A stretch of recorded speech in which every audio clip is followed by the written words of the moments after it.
I'd like to speak about the effects of methadone on the brain. Methadone is basically a rigorously well-tested medication that's used mostly for opiate addictions. And how it's used in opiate addictions is when a person takes methadone, it blocks the opioid receptor in the brain.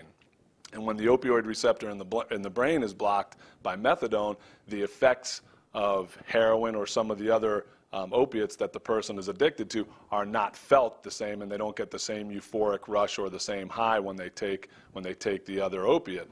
And what happens is, because methadone is a lot longer lasting and the withdrawal effects are a lot smaller or a lot less intense, the methadone actually acts as a blocking agent, so the person addicted to heroin or some of the other opiates actually does not feel the effects of the heroin or the other opiates, while their body, the brain receptor and the opioid receptor is blocked, so their body actually doesn't signal the craving or the need for that. And methadone, being a longer acting drug, actually helps the addict break out of the cycle of using continually and on a continuous basis.